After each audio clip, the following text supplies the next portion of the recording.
cette quatrième partie, je crois. Et la dernière fois, nous nous sommes arrêtés sur ce que vous êtes en train de voir à l'écran. Alors, ce que je vais faire, je vais effacer ça. Je vais rentrer sur mes routes. Je vais dire que après avoir créé mes routes, il faut que je puisse avoir une méthode qui va runner ça, donc qui va mettre ça en exécution. Alors cette méthode, je peux la mettre à ce niveau-là en disant juste route, deux points, run. Ok? C'est cette méthode qui va se charger de l'exécution de mes routes là. Alors, je vais enregistrer ça. Je vais partir au niveau de route. Qu'est-ce que je vais faire? Je vais commencer par créer ces trois méthodes. Le get, le post et le run. OK? Public, c'est une fonction statique. OK? Static function, get. Et le get, qu'est-ce que le get va me prendre? Le get me prend le path. OK? Je vais mettre string. Je vais profiter de l'avantage de PHP7. String $path. OK? J'aurai besoin de string $action. J'aurai besoin de l'action. OK? Et juste ça, je vais faire juste ça. OK? Je vais créer le get et le post. Le post sera la même chose, mais seulement que on va juste changer un peu là. On va mettre post. Post. Et je vais créer aussi le run. OK? Ça sera public static. OK? Static function run. Voilà. C'est bon. Et vous allez voir que les erreurs, ça va même disparaître. OK? Les bugs que ça vient de disparaître. Alors, qu'est-ce que je vais faire ici? Je vais me créer une variable qui sera un tableau qui va commencer à stocker mes routes. OK? Alors, comment je vais faire? Je vais faire un. J'aurai pas besoin de ça à l'extérieur. Je vais faire juste un private. Un private de $request. Je vais créer une variable request. OK? Ça sera. Je peux mettre ça en statique, hein? Parce qu'on va beaucoup travailler avec les statiques aujourd'hui. Alors, ça sera comme ça. Et qu'est-ce que je vais faire avec ça?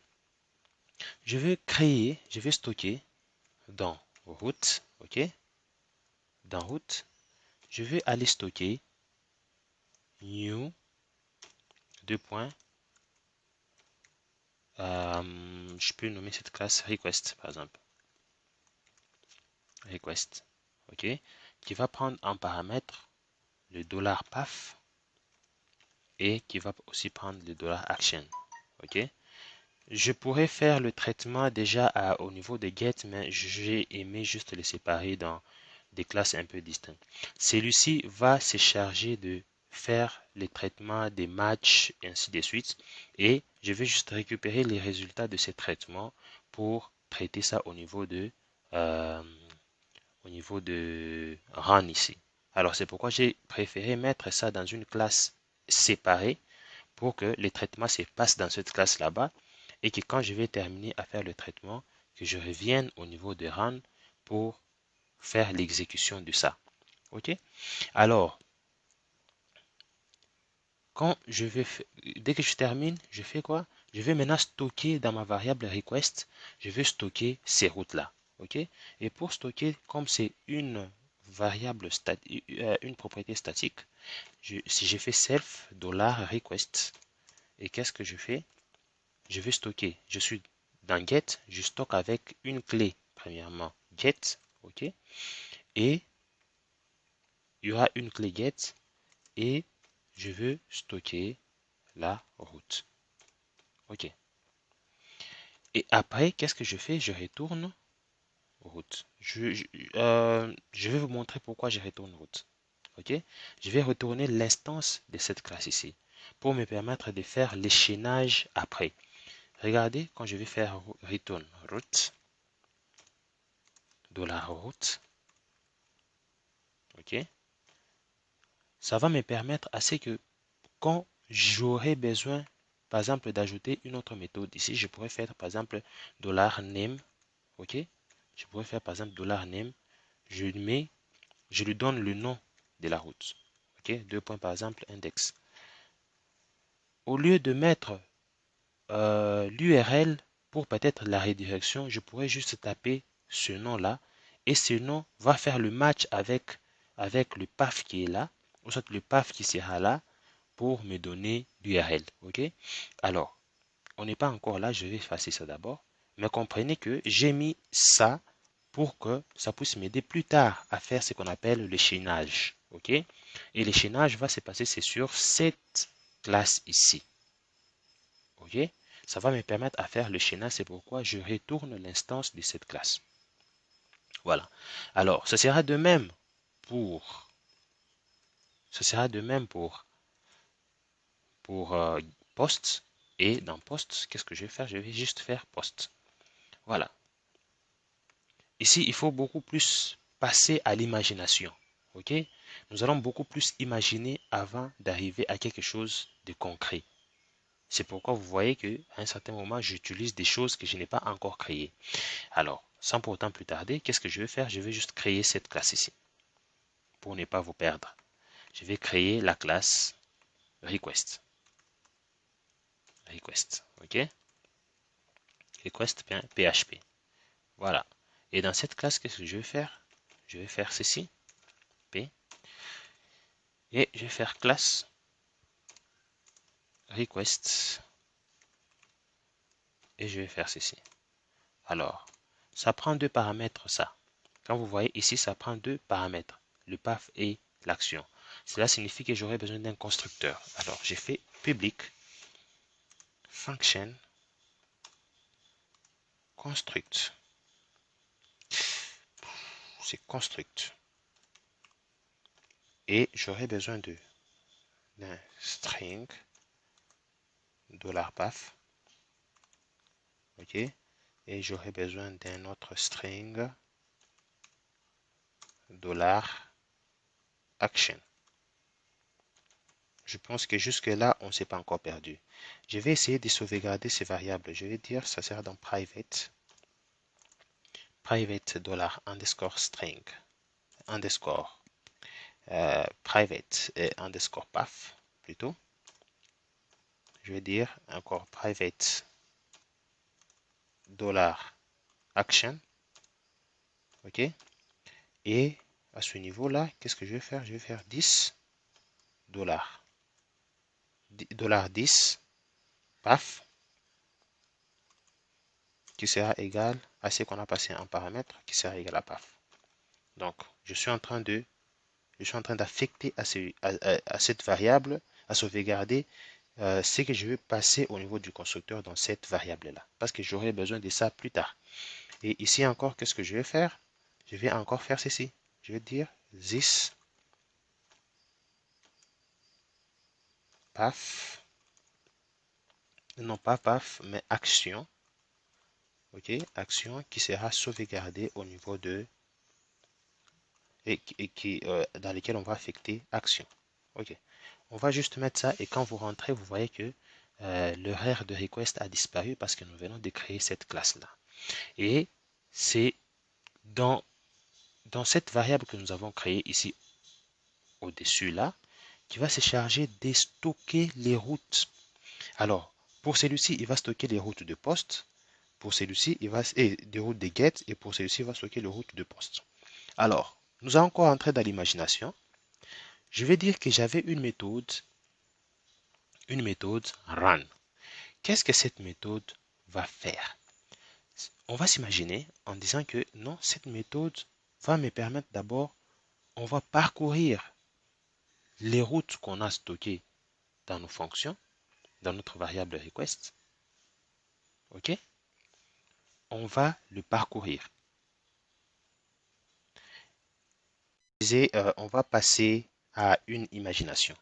Alors, je disais, mes routes, je les ai stockées dans l'objet et dans ma variable, ou soit, oui, ma variable request. J'ai stocké là-bas mes routes en post et mes routes en get. Alors, comment est-ce que je vais parcourir ça pour que je puisse arriver à matcher avec l'URL qui sera passé au niveau du navigateur? Alors, je vais utiliser ici la boucle for each. Je vais dire for each. OK? Je vais trouver mes routes dans self. OK? C'est une variable statique. Self et puis $request. OK? Et dans $request, je vais devoir mettre le verbe. Soit c'est en get, soit c'est en post. Et pour me permettre de récupérer automatiquement le verbe, au lieu que je puisse faire 2 fois le for each, je peux juste utiliser le variable global serveur. Alors, comment je fais? J'ai dit $server et à l'intérieur, je mets request underscore méthode. Voilà. Et directement ici, il va me détecter le verbe qui est passé en paramètre. Et après, je vais dire for each, celui-ci, as $route. Et ici, je vais me retrouver avec l'instance de la classe request. J'espère qu'on est complètement ensemble. À ce niveau, je vais me retrouver avec l'instance de la classe request dans route. Voilà. OK. Donc, ça sera comme si je fais route est égal à new request. Mais en checkant dans la clé où nous trouvons par exemple get et post. OK. Après ça, qu'est-ce que je vais faire? Je vais maintenant matcher. Je vais dire que je veux matcher la route que j'ai trouvée avec mon URL qui est passé en paramètre, qui est passé au niveau du navigateur. Alors, je vous dis qu'on va s'imaginer encore qu'on aura une méthode match. OK? Alors, je vais dire if différent de route. Non, pas if différent de route, je vais dire if route. OK? Tirer, j'aurai une méthode match. OK? J'aurai une méthode match qui va prendre en paramètre l'URL. Je pense que nous sommes totalement d'accord avec à ce niveau. J'ai dit qu'on va s'imaginer que nous aurons une méthode match qui va devoir matcher le path que je passais et l'URL qui est passé au niveau du navigateur. Je pense que là nous sommes d'accord. Alors, avant de lancer directement l'URL comme ça, je vais d'abord enlever les slash en début et en fin. OK? Je vais dire c'est $get URL. Si vous vous demandez comment est-ce que j'ai trouvé ces $get URL, rappelez-vous qu'on a créé un hsuccess et c'est le paramètre URL que je peux récupérer facilement. OK? C'est ce paramètre-là que je fais $get URL. J'espère que vous êtes d'accord avec moi. Et c'est ces paramètres qui passent au niveau de get là. Et après avoir fait le trim, je vais dire, je veux remplacer, je veux enlever les slash en début et en fin. Voilà. Et qu'est-ce que je fais? Je fais ça. OK. Maintenant, si la route est matchée, à ce moment-là, je vais m'imaginer encore que j'aurai une méthode exécute. OK? Qui va maintenant exécuter tout et nous donner le résultat. Alors, cette méthode, ça va se trouver toujours sur l'objet route et je vais l'appeler execute. Par exemple, execute. Et ça sera une méthode pareille. Ces deux méthodes match et execute n'existent pas encore. Nous allons les créer. Et si je trouve la route, qu'est-ce que je vais faire? Je vais arrêter ma boucle en faisant juste die. Je vais quitter, arrêter. Je ne vais pas continuer à checker d'autres. Si je trouve, je m'arrête par là. C'est pourquoi je mets un petit die. Et si la route là n'existe pas, et qu'on n'a pas matché cette route-là. Alors, à ce moment-là, j'aurai une erreur 404. Je vais dire header, je vais dire, ça va, on aura à traiter ces erreurs, peut-être en se faisant une jolie page d'erreurs, mais pour l'instant, on met d'abord ça comme ça. HTTP 1.0 404 no found. No found. Ok. Vous imaginez que si on essaie de tester ça, on va rencontrer des problèmes. J'espère que nous sommes sûrs. Voilà. C'est normal parce que on va vraiment rencontrer des problèmes à ce niveau-là. Et qu'est-ce que nous allons maintenant faire? Nous avons dit que nous nous sommes imaginé ces deux méthodes, ce qui implique que nous sommes obligés de créer ça au niveau de request. Voilà. Nous allons rentrer ici. Nous allons rentrer dans request et chercher comment est-ce que nous pouvons créer toutes ces histoires. Ok, dans request, je me suis dit, ok, j'avais action et que j'ai stocké leur valeur ici. Alors, je vais me créer cette méthode match. Public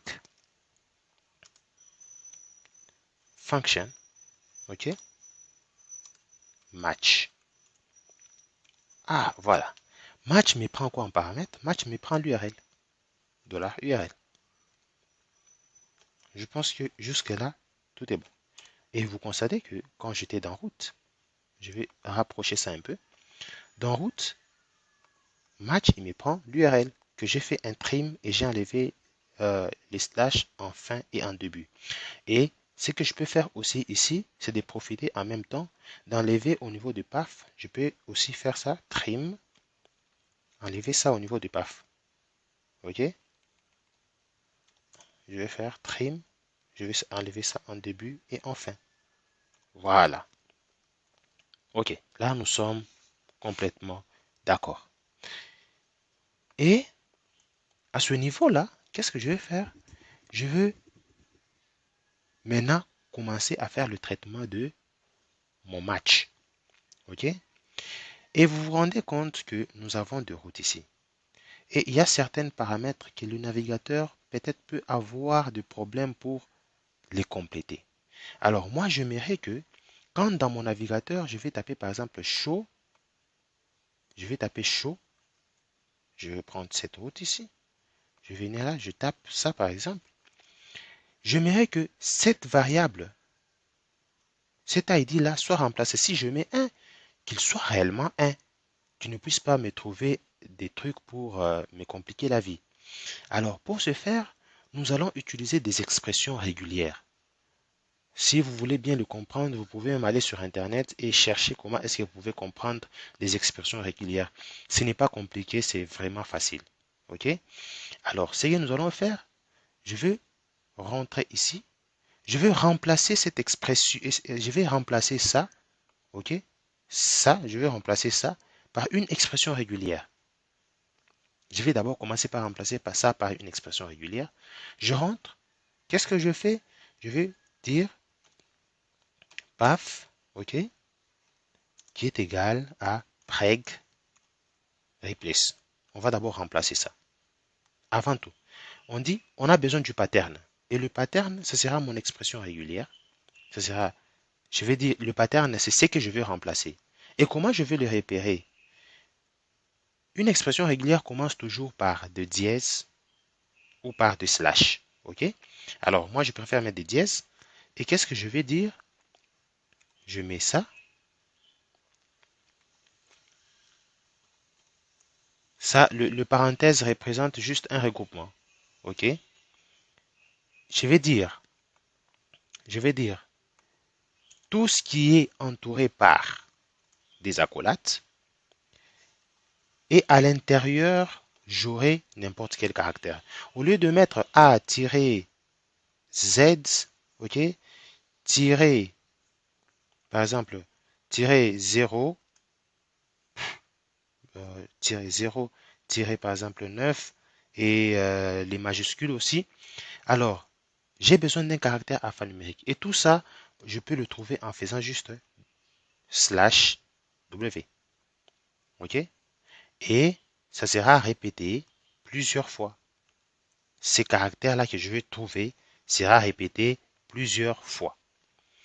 Voilà. Donc, si j'ai par exemple 1, pour la première fois, ça sera 1, on repère. Et si j'ai par exemple 12, on repère 1. Comme c'est répété plusieurs fois, je vais encore faire les traitements sur le deuxième chiffre. Ça va devenir maintenant 12. OK? Et après ça, je mets un point virgule. On me dit le remplacement. OK. Je vais remplacer ça. Je vais remplacer par quoi? Je vais remplacer par tout sauf des slash. OK? Alors, pour faire, j'ai dit, je remplace par tout sauf, c'est ça. OK? Sauf le slash. Et ça sera répété plusieurs fois. Mais je vais les faire maintenant où? Je vais les faire dans $this. Paf. Parce que j'ai stocké ça. OK? $this, paf. Et voilà. J'ai stocké ça dans $this, paf. Je pense que sur ce point, nous sommes d'accord. Et ça, ce sont des expressions régulières que vous pouvez apprendre facilement sur le net et pour comprendre ce que j'ai fait ici. Alors, je vais juste le faire passer dans paf, par exemple, paf, to match. Parce que, comme je vous ai dit, une expression régulière commence toujours par de dièse ou bien par de slash. Alors, ce que je veux remplacer là, je vais maintenant passer le chemin complet dans une expression régulière que je vais maintenant remplacer, que je vais maintenant matcher avec avec l'URL. Alors, je vais dire path to match, path to match, qui sera égal à ds, ok? Je dis que ça commence toujours par ds. Alors, qu'est-ce que je vais remplacer? Je vais remplacer toute la chaîne, ok? Je vais remplacer toute la chaîne. J'ai dit, ça représente aussi les débuts et la fin. Dollar, c'est la fin. Et je vais dire que je vais remplacer toute la chaîne. Paf. Ok, je pense que je dois mettre ça pour que ça puisse considérer la variable. Ok. Et puis je vais faire virgule. D'accord? Et voilà maintenant, on va maintenant passer à match. Ok, comme nous avons notre expression régulière que nous allons matcher, maintenant passons à match. Et if, maintenant, je dis preg to match. Quand on parle de preg to match et preg match, ça signifie que je dois comparer ce que j'ai dans le PAF, le comparer à ce que l'URL me donne. Si ça match, ça me retourne par exemple true. Si ça ne match pas, ça me retourne false. Ok. Preg underscore match. Voilà. Je vais matcher quoi? Le pattern, c'est le $paf to match. Je vais matcher avec quoi? Le sujet, c'est l'URL. Ok. J'espère que nous sommes. Et le résultat, je vais le stocker où? J'ai dit, je peux le stocker dans résulte. Résulte. Ok. Et je vais faire ceci. J'ai dit, j'ai résulte. Alors, dans résulte, qu'est-ce qu'il y aura dans résulte? Dans résulte, j'aurai le chemin complet de l'URL. Ok. Si ça match, si ça match, par exemple, j'ai ça. J'aurai ça. Et puis, j'aurai aussi maintenant le paramètre. Si j'ai un, il va stocker ça dans un tableau. J'ai deux, et puis j'aurai trois par exemple. Tout ça, il va me stocker ça au niveau d'un tableau. Il me stocke d'abord le chemin. Ok, il me stocke d'abord le chemin complet. Tout ça. Et puis, il va me stocker les paramètres. Alors, moi, je n'aurai pas besoin vraiment du chemin. Ce que je vais faire, je vais écraser la première valeur du tableau. Et comme la première valeur du tableau, c'est le chemin, ou soit l'URL complet, alors moi, ce que je vais faire juste area array shift pour écraser. OK? Et je vais passer résultat. Voilà. Dès que j'ai ça, ça signifie que les restes dans mon tableau, ce sont les paramètres. Le reste qui sont dans mon tableau, ça sera rien que des paramètres. Parce que je viens d'écraser l'URL. OK? Et si j'ai ça, je vais stocker ça quelque part dans $this-param. Params. Et je vais stocker le résultat, $result. Voilà. Je vais profiter pour créer ça, param. Je vais dire que monsieur param, toi, tu seras un tableau vide. OK? Au préalable, tu seras un tableau vide private. Tu seras $param, mais tu seras quand même un tableau vide au départ. Voilà. Je pense que jusque-là, nous sommes d'accord.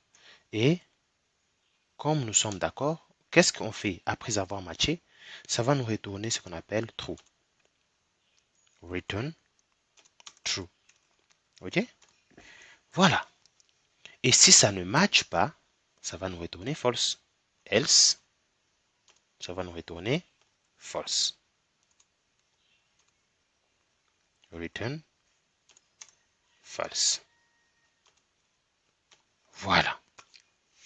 Je pense que à ce niveau, tout est bien. Et après avoir nous retourné false, comme je disais, ça va devoir nous retourner false.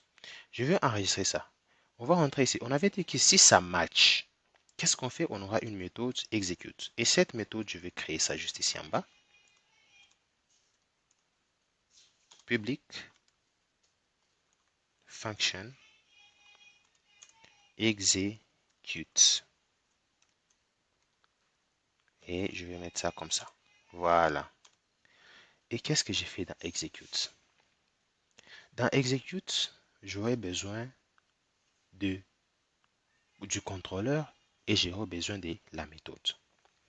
Et où est-ce que je trouve le contrôleur et la méthode? Quand vous rentrez au niveau, vous voyez que vous avez home contrôleur et vous avez aussi la méthode index. Alors, ce que je vais faire, je vais devoir faire explode de cette chaîne de caractères par un arrobase pour me permettre d'avoir un tableau dans lequel j'aurai juste le contrôleur et, et la méthode. Alors, comment je vais faire ça? Je vais dire $action est égal à explode. OK? On explose quoi? Les délimiteurs, c'est quoi? Les délimiteurs, c'est l'arrobase. OK? Et puis, on dit le string à exploser, c'est quoi? C'est $10. OK? Action. C'est ce que je vais exploser. Et dans ce tableau-là, j'aurai juste le contrôleur et j'aurai aussi la méthode. Alors, pour le contrôleur, il va se trouver, comme vous connaissez tous, que le tableau commence toujours par l'index 0. Et je vais prendre le contrôleur. Je vais dire contrôleur est égal à new. OK?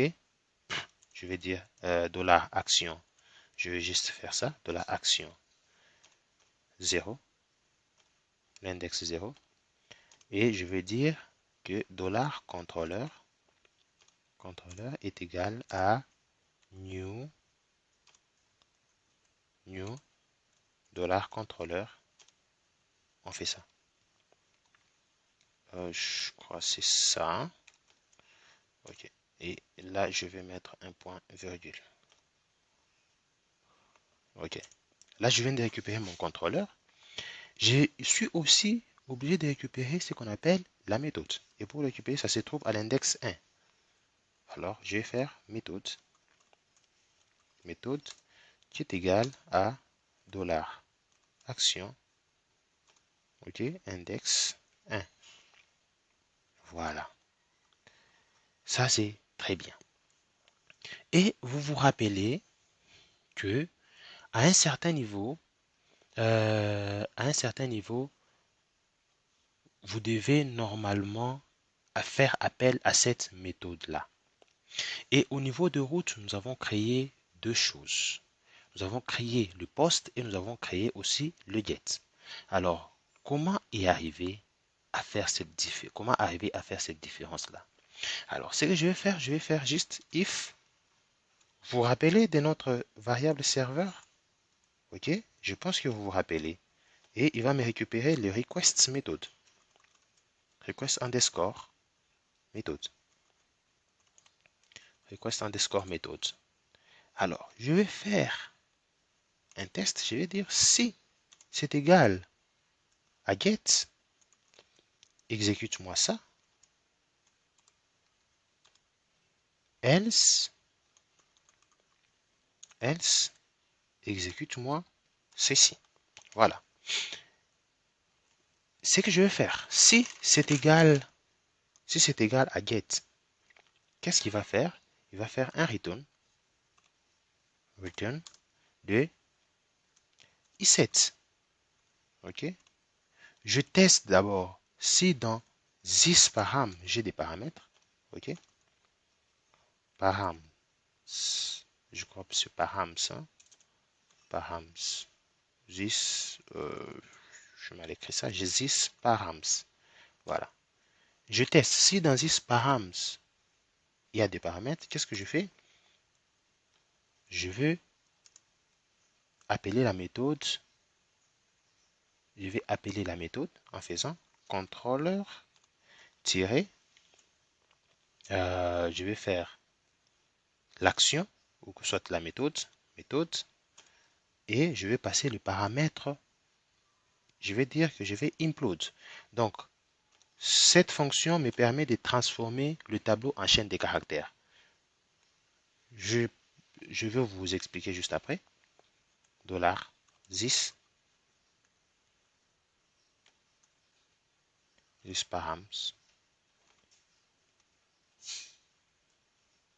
params et après je dis si je ne trouve pas des paramètres, je veux juste appeler contrôleur $méthode. Ok, on va faire juste ça. Voilà, c'est ce qu'on va faire. Est-ce que vous comprenez ce que nous sommes en train de faire? Ok, dans params, je vous dis par exemple, je me trouve avec un tableau, par exemple, je vais dire $tab, t est égal à ça. Par exemple, 1,2 et 3,4 par exemple. Alors, quand je dis transformer ça en chaîne de caractères, ça sera du genre, quand je vais faire l'implode dessus, ça sera par exemple 1,2, donc 1, par exemple 2,3,4. Vous comprenez? C'est ce que je vais faire ici. Et à ce niveau-là, à l'intérieur, là, je vais me retrouver avec quelque chose du genre comme ça, à l'intérieur de la méthode.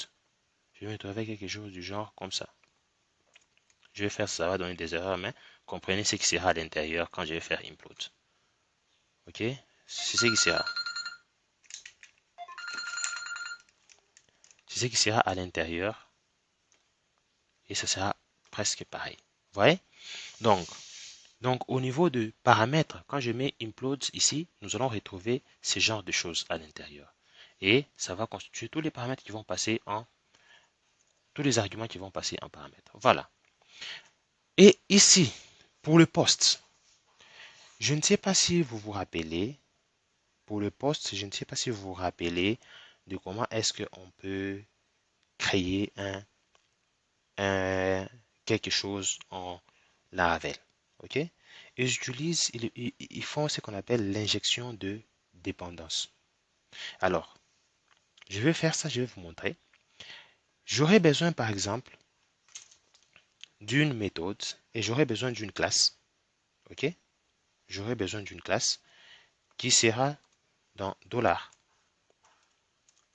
$6 request.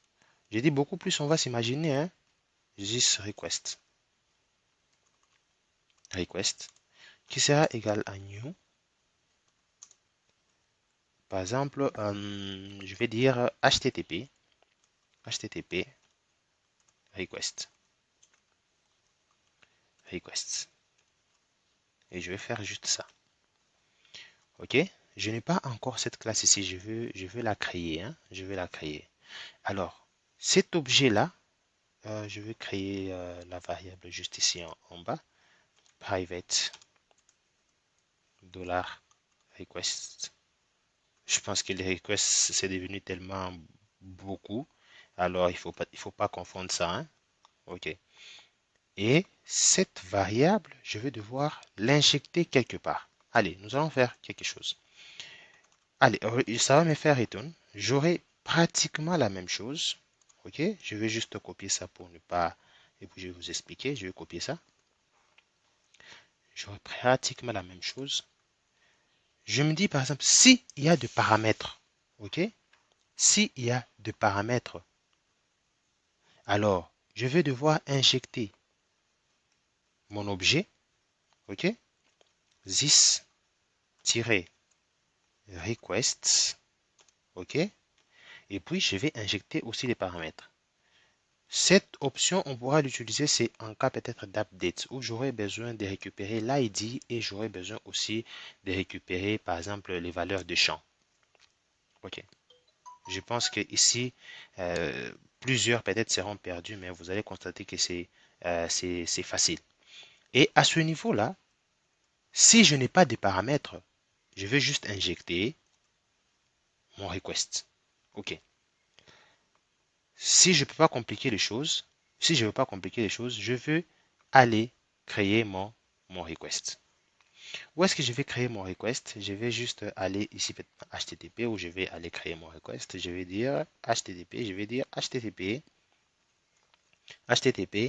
request. Ok, point PHP. Je pense que ça va. Ok. Et je veux faire ceci, PHP. Je veux faire juste générer un namespace comme ça. Ce sera dans HTTP truc machin. Et puis, qu'est-ce que je vais faire? Je vais dire classe request et HTTP request. HTTP request. Qu'est-ce que cette classe va nous faire? J'aurai par exemple une méthode qui va me permettre de récupérer toutes mes valeurs postées au niveau de mon formulaire. Alors, je vais dire par exemple, je vais appeler request function, ok, request function all. Et qu'est-ce que all va me faire? Il va me faire juste ça. Il me fait return $_ posts. C'est tout. Et j'aurai peut-être une autre méthode que je vais appeler public function name par exemple, qui va commencer à me prendre le nom de champ. Alors à ce moment-là, j'aurai un string par exemple, string field par exemple, field, ok, et à ce moment-là, j'aurai un $post. Vous pouvez développer, vous pouvez continuer, hein. Vous pouvez continuer avec le get, ainsi de suite. Je mets d'abord juste ces deux. Et qu'est-ce que je vais faire? Je vais dire, je passe field. Voilà. Et je pense que c'est presque tout. Et à ce niveau d'encore, dans request, j'aurai besoin d'importer cette classe. J'aurai besoin d'importer le namespace de cette classe. Je vais dire import. Voilà, il m'importe et vous voyez que l'erreur a disparu. Ok, je pense que nous sommes presque arrivés à la fin. Et je vais essayer juste d'actualiser. Je vais essayer juste d'actualiser Home, par exemple. Là, qu'est-ce qu'il me dit? Ok. Et vous regardez qu'il dit que le contrôleur Home n'a pas été trouvé. Ok. Qu'est-ce que je vais faire? Je vais aller créer ça. Je vais créer mon contrôleur à ce niveau-là. Je vais dire contrôleur. .php. Ah, c'est génial. Et puis je fais ça, PHP. Je dis classe, je dis contrôleur. Allez, je vais mettre ça comme ça. Et je vais générer le namespace. OK. Et ici, je vais juste me créer quelque chose du genre index public function. OK. Index. Index. Et à l'intérieur, je veux faire écho. Par exemple, je suis la page index. OK. Juste ça, je mets j'enregistre ça. Et normalement, regardez quand je crée des routes à ce niveau-là, au niveau de route, à ce niveau-là, je n'ai pas mis le namespace. Et si j'actualise, rien ne va changer parce qu'il va me dire qu'il n'a pas retrouvé ça. Ce sera à cause de ça. OK, vous voyez? Et ce que je vais faire, ce sera ça. Je mets ça dans ce namespace-là. Je vais aussi profiter de mettre ça aussi dans ce namespace-là. Je vais aussi profiter de mettre ça aussi dans ce namespace. Et quand je vais actualiser, je pense que si je ne me suis pas trompé, dans tout ce que nous avons fait, ça devait nous donner ça. Voilà. Vous voyez que nous sommes bien portants. Alors, je vais essayer de créer la deuxième méthode. C'est la méthode show. Et c'est dans mon contrôleur. Je suis là. Public. Je vais dire public. Function. Et puis, je dis show. Qui va prendre en paramètre un ID. OK. Et à ce niveau-là, je vais dire echo. Je suis la page show. Et on va mettre un point. Et on va dire ID. OK. Pour voir réellement si nous sommes sur cette page-là. Voilà. Et je vais aussi profiter pour créer, pour vous montrer pourquoi est-ce que nous avons créé l'objet request. Ça sera public. Function create.